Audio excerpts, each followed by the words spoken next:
It's probably any age is a good age as long as you. Yeah, exactly. You've got to do one, and then you're not falling off quad bikes or something like that. Yeah. Hey. Yeah. Well, the wonderful thing is that my coach, my PT, says, "Great, a whole new division we can set world record." That's all. He just goes, "Great, we can set because in the globals in November, I can actually compete at the 60 plus, not the 55 to 60. So I've already set those records. Now I get a whole new set." So there's one poor Swede over there who's really proud of his record. He's in trouble.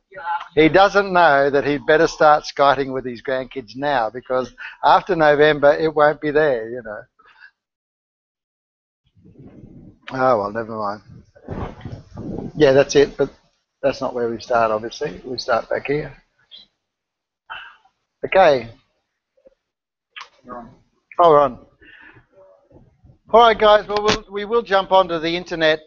I know we'll jump onto the computers and do stuff later. Or if it's just really bad, maybe you could jump on now. All right, I just need to now start going through a lot of stuff relating to legals and finance. Yeah. So we covered what we were talking about on Tuesday about legal structures. So you got a bit of an idea of the 4 different legal structures, how you should start, the advantages and disadvantages. I'll load those PowerPoints up so that you can obviously look at them and understand them, and go about applying them, so you're getting an idea of, you know, how you go about that.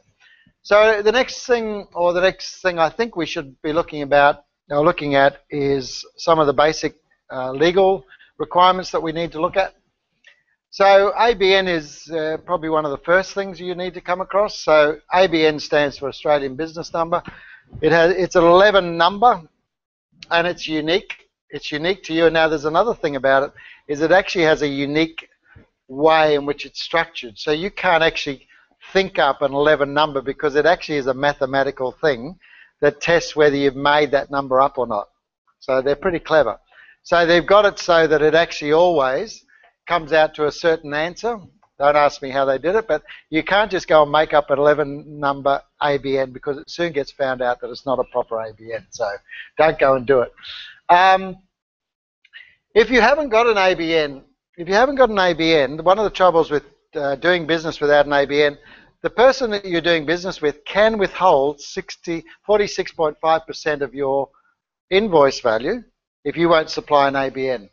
And they can actually say, it's okay, you don't have to have an ABN, so it's not compulsory. Registering is not compulsory. But the trouble is, if you do work and you provide an invoice, the person you provide an invoice for can actually withhold, they're supposed to, under law, withhold 46.5% and send it off as withholding tax to Canberra. So if you don't want that to happen to you, it's the government's way of saying, look, it's not compulsory, but if you don't do it, you lose 46%. You know, yeah, it doesn't cost you anything. For me, this is 101 in terms of going into business. You get yourself an ABN. You've been given the chance to be legitimate. Wow. You know, if you've got an ABN, and those of you that have got an ABN, feel that you're a legitimate business, don't you? The day you have your ABN, you say, hey, I'm real. Remember, it's that creating existence, a bit like Dan with his logo and that sort of stuff. I laughed when we saw that coffee with the logo on it. Everyone just accepted it. But that didn't exist 2 weeks ago, did it? Like there was no entity for that, and now we're all walking past, oh yeah, that's First Fruits coffee. You know, like how quickly you can create existence. This is another one of those create existence things. Believe me, when your brain sees an ABN with that name and it's in glass on the wall, you are moving forward and making things happen. Avoid PAYG tax. Oh yeah. Is it not happening?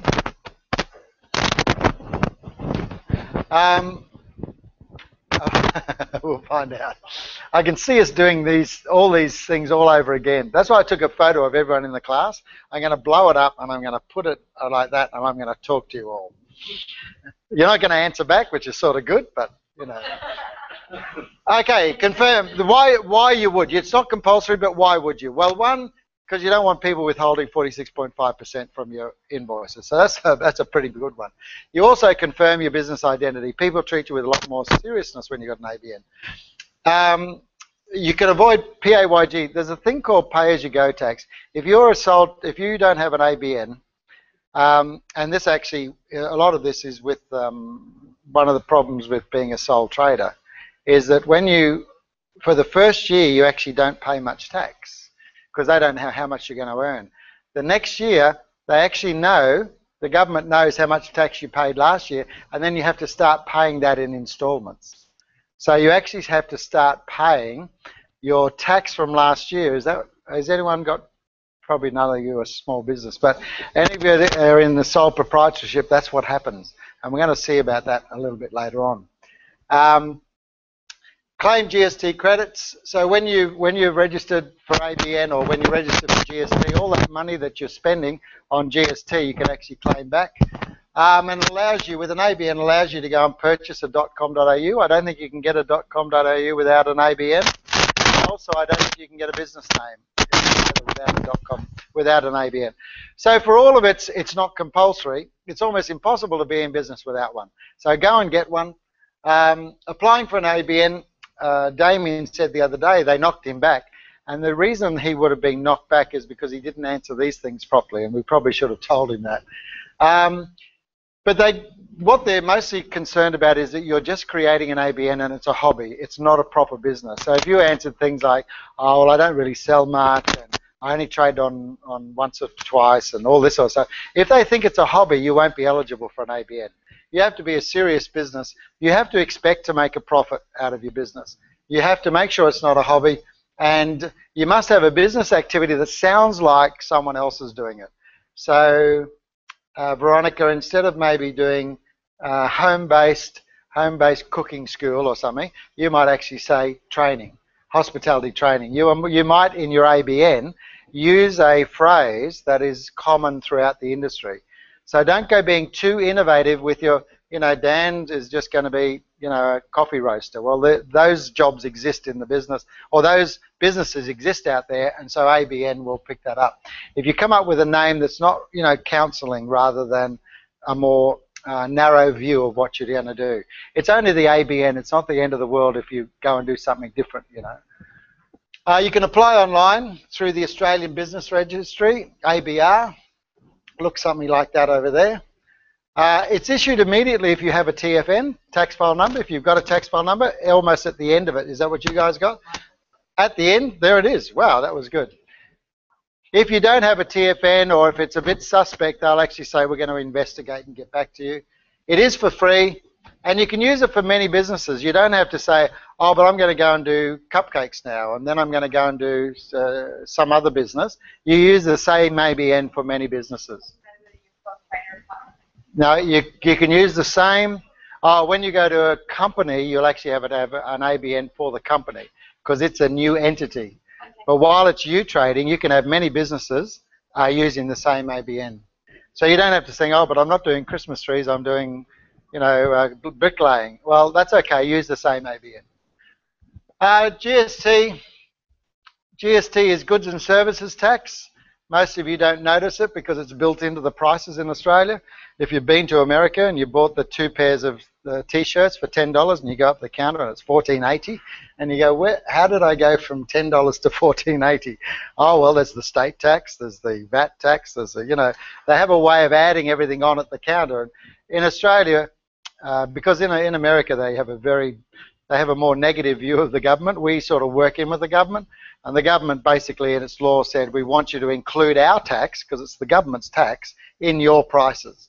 And while in America that's not accepted, in Australia we sort of say, yeah, fair enough. Because no one wants to sort of work in a society, I don't think, that's so confusing, that it's $10 on the rack and $14 at the till. Just doesn't make sense. So we've accepted that in Australia. And so when you do, you can't be clever and say, you know what I'll do? I'll advertise this at $10 plus GST. That'll sound really cheap. You're not allowed to do that in Australia. You've actually got to advertise it inclusive of GST. So don't go thinking you can do clever things that you add GST on at the counter. Can't do it here, you can do it in America. Until your business does 75,000 a year, you don't have to register for GST. So if you don't think you're going to do more than 75,000 in your first year, you do not have to register for GST. Doesn't mean that you shouldn't, but you don't have to, yeah?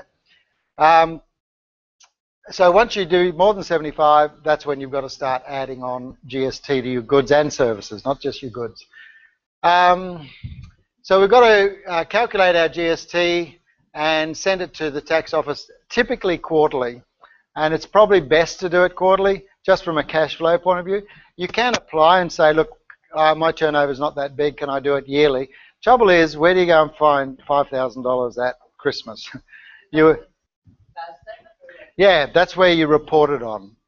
You report your GST on the business activity statement. But the business activity statement, which is the exercise we're going to do tonight, it actually does more than just report the GST. It does lots of things to do with your business. I recommend that you accept the default, which is quarterly. Big companies have to do it monthly, but that doesn't involve you guys. I think you've got to do something like $1 million a month in revenue, or maybe $20 million a year in revenue before you have to do it monthly. So that won't happen to any of you guys in the first year.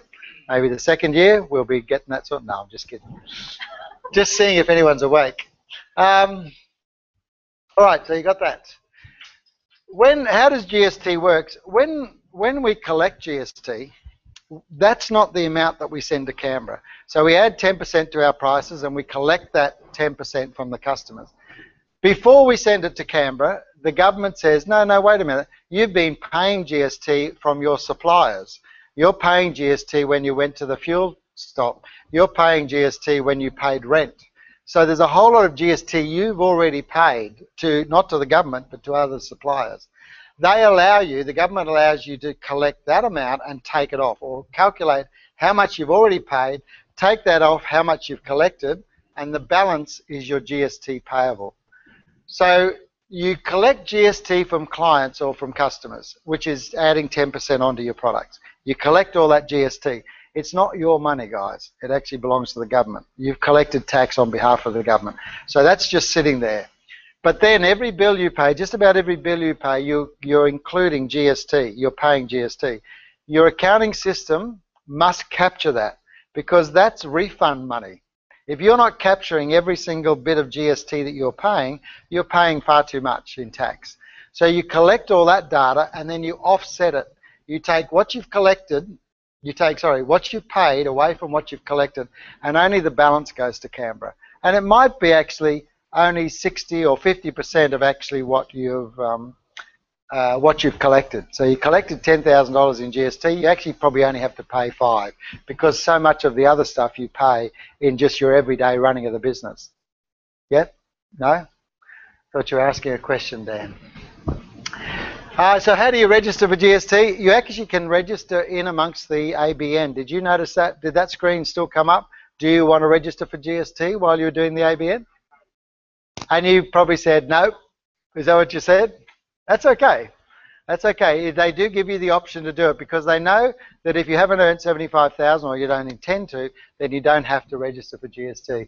But it's in the same place that you went, business.gov.au, same place you went. Just go and register for GST when you feel you should.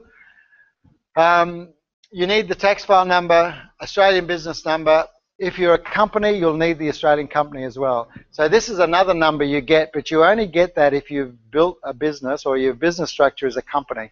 If you're not under a company structure, careful with the chairs, you won't have an ACN. To register or not, that's always an issue. I mean, it's not as cut and dried as, oh, good, we don't have to register for GST. If you are actually outfitting a shop, for instance, you're going to be paying GST on all of that capital equipment. So your shop is going to cost $100,000. You've actually outlaid probably $9,000 worth of GST in building that shop. So here's the refund of $9,000. Your first 3 months sales are going to be, a couple of $1,000. So your GST collected is $1,000. $9,000 owed to you, $1,000 collected. You get an $8,000 refund after the first quarter of your GST. Why wouldn't you register for GST in that case? So when we say that's great, you don't have to register for GST, it's not smart if your initial investment is going to involve a substantial capital build. If you've got a shop to build, you're probably better off registering for GST right from the get-go, because you're going to get a massive refund in that first quarter, because there's no way that your turnover, the tax you raise from the turnover, is going to be anything like the payments that you made in building your shop. So in amongst all that, those sinks that you buy and those plumbers that you pay is a GST component that you are able to claim if you want.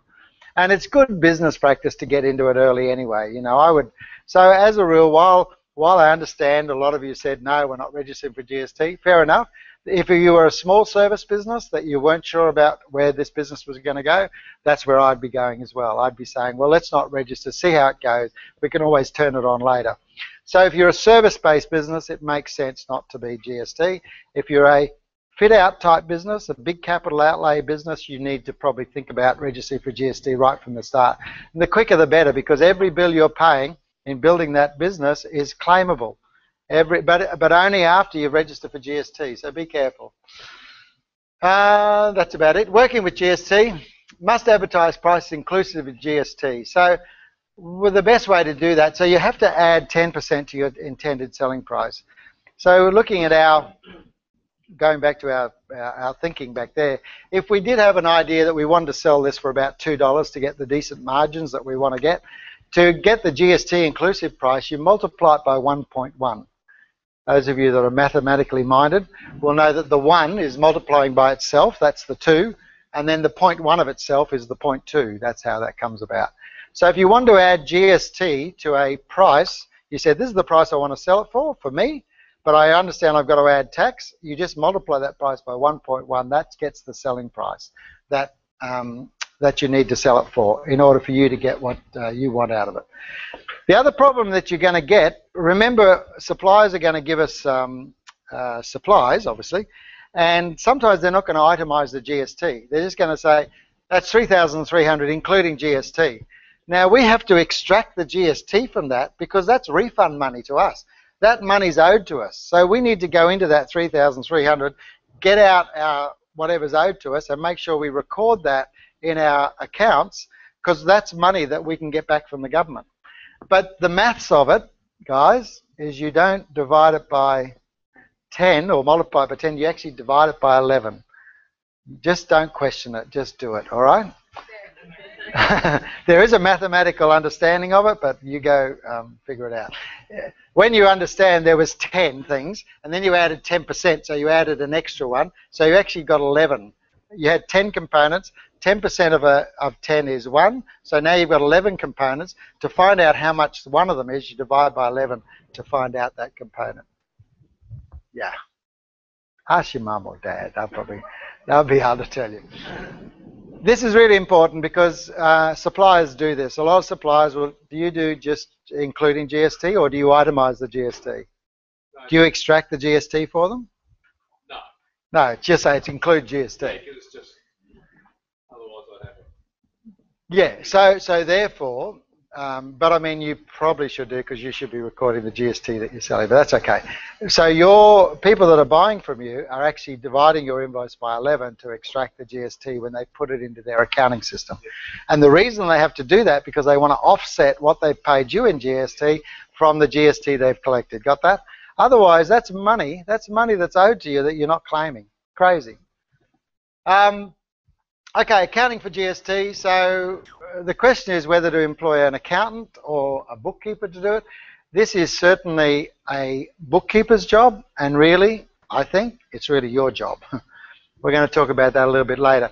I think these days accountants are expensive people, $300 an hour sort of people, and they don't want to get involved in this. This is really, the government has set up the GST and the BAS business, as you're going to see tonight, to really be done by a half-smart business person themselves, yeah? They haven't really set it up to be having to need a big accountant to do it. Bookkeepers can help you, and there's people now called licensed BAS agents. That's what they're called. They have to do a particular study and they have to be practicing as an accountant or bookkeeper for 5 years, but they can be licensed BAS agents. Up to you. If you're comfortable with numbers, I can show you, and we'll run that as a Saturday morning thing, how to keep your books using Mile. But this is not an accounting, this is not something you should be getting your accountant to do. Unless you've got $300 you don't mind throwing around the place. But a bookkeeper usually should be doing it. You have to, if you are setting up for yourself, you need to keep separate accounts. You need to keep how much GST you've collected. You have to do how much you paid. Now they call it input tax credits. Go figure. So that's the name of it. So if you hear input tax credits, that's also the same name as GST paid. That's the GST you paid. There's GST payable, which is the amount that you actually have to send off to Canberra. And then you have to keep a record of the GST-free goods and services. Not all goods and services attract GST. We'll do that in a minute. And your capital expenditure has to be recorded separately. So while Dan's buying coffee beans, which is his purchases, when he buys coffee beans, if he buys a coffee machine, that's a CapEx. That's a capital expenditure. Capital expenditure means the infrastructure that you use to run your business. That's got to be recorded separate to the purchases of the coffee beans that you're buying to sell. So you just got to make sure you separate all those, and probably it's worth getting an accountant or a bookkeeper to help you just set the accounts up at the start. A lot of people, smarter than me, actually create a account, and all the banks know about this. They create an account where you put your GST in every week. If you're smart, you should do that. You say basically 60% of all the GST I collect, I end up having to pay. You don't put the whole of the GST, because remember, you get some of it back. So you say, well, 60% of my week's turnover every week I'm going to put in a bank. So at the end of the 3 months, when that bill arrives and I do my BAS, I see that, oh, thank goodness, I've got the money to cover it. Nothing worse than at the end of the quarter running around trying to find $5,000, It just stuffs up your business. And the reason that you haven't got the $5,000 is because you've gone and bought a new photocopier because you thought you were pretty well off. You got $5,000 in the bank, things are looking good, and actually you go, oh, that $5,000 we put in the bank in the photocopier should have been for the GST. You'll get asked in the application whether you keep accrual accounts or cash accounts. Now, this is really important. While they're complicated accounting terms, all you have to do is tick the cash box. You keep cash accounts, not accrual accounts. Accrual accounts are for big companies. Cash accounts are for little companies like us. Cash accounting is compromised accounting, but the government accepts that small business have compromised accounting needs. The reason you do this, accrual accounting, is if you sell on account. If you sold $10,000 worth of stuff on account, right, to a customer, and the GST period had come up, the government, under accrual accounting, you have to record that as income. Recording it as income means you have to pay the GST on it, but the customer is not going to pay you for 2 months. You would have this, maybe you have this problem, where the customer doesn't pay for 2 months because you've given it on account, but in terms of accounting, you've already earned that money. And the government says now you have to pay the GST on something you haven't yet received the money for. That's what accrual accounting is. Cash accounting is, it doesn't get considered as income until it comes into your bank. So you're going to have to pay the GST after you've received the cash. Much, much smarter. Remember, cash flow management is critical. So think about making sure that you tick, when you get asked that question, you keep cash accounting. That's your accounting system, not accrual accounting. Accrual for big companies, cash accounting for small companies. In other words, we only recognize expense and revenue when we actually get the cash. And that saves you from a cash flow embarrassment of having to pay for your people that have bought from you. You're actually paying their GST before they've actually paid you. Crazy stuff. So just be careful there. GST is not applicable to everything. Remember, GST only applies to sales, purchases, and expenses. If you put a loan in the business or you repay a loan, there's no GST in there. Just think about, it's got to be goods and services. It has to be something to do with the profit or loss of your business. It's not to do with the funding of your business. So if you're repaying a loan, no GST. If loans are being put into your business, no GST. Because there's no actual trading happening there. It's just funding arrangements. It's only when it deals with selling things, buying stock to sell, and the expenses of running your business, that's where GST kicks in, all right? So just be careful about, don't go adding GST onto stuff that's about loans. There's GST-free things like financial, just about all the financial services. So you don't pay interest plus GST. You don't pay bank fees plus GST. You don't pay loan establishment fees plus GST. Financial institutions somehow wangled out of having to collect GST. So there's no GST on financial. There shouldn't be any on medical. When you go and pay your GP, you shouldn't be then paying GST on top of it. And you shouldn't have been charged GST here. You should have paid a price that didn't include GST. So those things generally are free. There's there's a lot of GST-free goods, and that's anything that's considered a basic food or beverage. Water is GST-free, bread, milk, bagels, because the Jewish community said that's our basic bread, even though we all put salmon in it. And yeah, so fresh orange juice, we were told fresh orange juice you get away with not having to charge GST on fresh orange juice. Yeah, apparently. Oh, no. You value add. It's anything that involves value add, even though it's a necessity, it still is a value add, and so you pay GST. There's a whole list that you could go and check out, but it's got to be it's going to be a really basic food. So that puts it down. I think vegetables, anything that hasn't been value added. If it's a fruit salad, it's value added, GST. If it's just the fruit that goes into the fruit salad, no GST. So if you sell someone an apple, a banana, and a pear individually, no GST. Oh, you want me to chop it up for you? Put it in a bowl, GST. You then have to add GST. So is it changing? They're trying to eliminate a lot of those things and trying to put it up, and I think it's inevitable, but let's get on to that. That brings us on to a thing they call a tax invoice. You probably get this. Sometimes you go to the garage and they say, do you want a tax invoice with that? Do you ever get that? You know, with your fuel, and you go, what's he talking about? I've got a receipt. No, it's not true. A receipt for a register is not necessarily a tax invoice. A tax invoice has a particular definition. And over, where do we go? Over a certain amount, like over $1,000, if you're doing any sale over $1,000, you're going to have maximum data on your invoice. It actually has to be called a tax invoice, as you see up in the top corner there. You actually have to you can't just call it an invoice. It actually be called a tax invoice. ABN is one of your most clearly stated things. They're looking for ABNs on everything, but then you've got to have all of those things. You've got to have your address, who's it's to. See, this one has got a GST inclusive price without actually itemizing what the GST is. So you'll have to go and divide that by 11 to find out how much GST is. As long as the price includes GST, they abide by the law, but for you to extract it, you're going to have to go and get it out.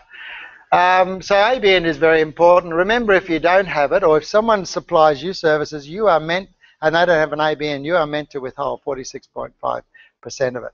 I think the only one that you can get away with is that, that's with an ABN. So not registered for GST, you just have to explain to them that you're not registered for GST, and there shouldn't be a problem. It's the ABN that they're picking on, that people are doing businesses without an ABN, no problem, you just 46.5% gets sent out. The under $82.50 I don't think needs to be a tax invoice. You don't have to be providing tax invoices for sales under $82.50, and between $82.50 and $1,000, it has to have at least the tax invoice and the ABN.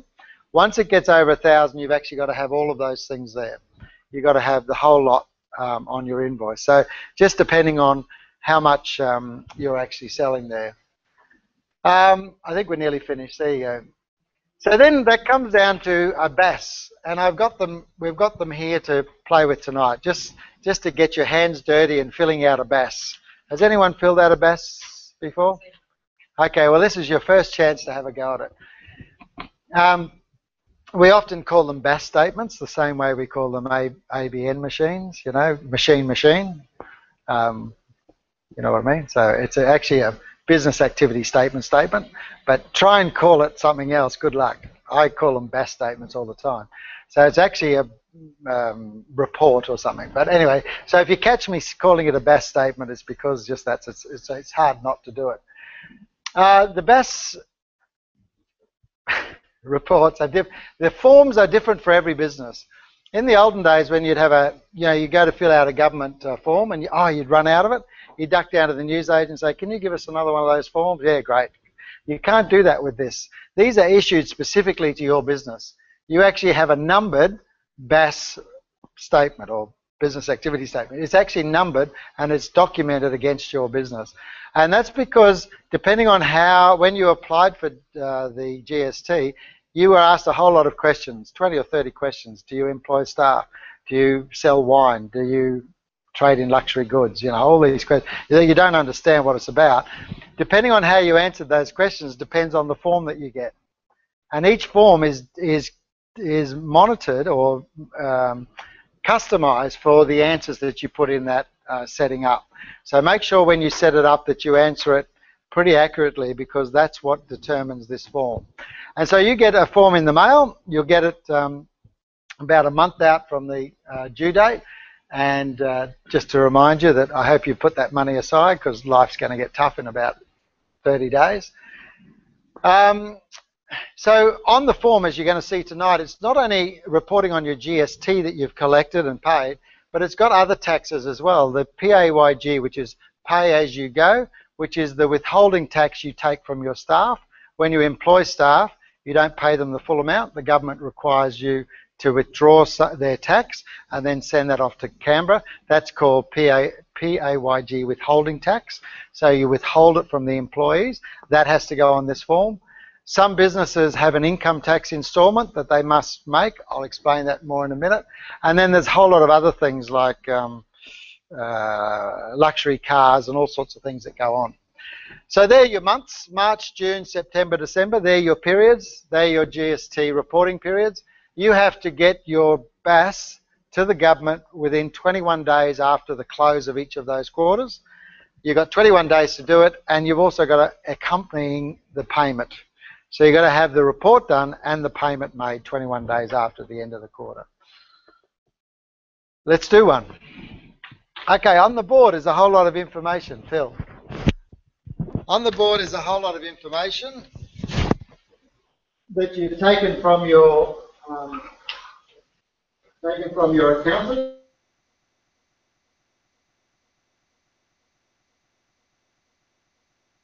You can work collaboratively on this if you want to, or you can work all day.